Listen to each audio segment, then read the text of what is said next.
شروع اللہ کا نام لے کر جو بڑا مہربان نہایت رحم والا ہے۔ نبی کریم صلی اللہ علیہ وآلہ وسلم مقام ذی طویٰ میں قیام فرماتے اور رات یہیں گزارا کرتے تھے، اور صبح ہوتی تو نماز فجر یہیں پڑھتے۔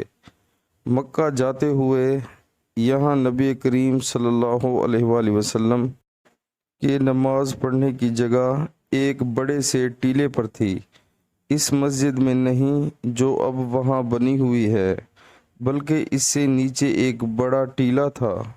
صحیح البخاری کتاب نماز کا بیان۔ ان مساجد کا بیان جو مدینہ کے راستے میں واقع ہیں اور وہ جگہ ہیں جہاں رسول اللہ صلی اللہ علیہ وآلہ وسلم نے نماز ادا فرمائی ہے۔ حدیث نمبر 491۔ پیارے مسلمانوں، اللہ تعالی ہمیں حدیث پاک سن کر اس پر عمل کرنے کی توفیق عطا فرمائے، آمین۔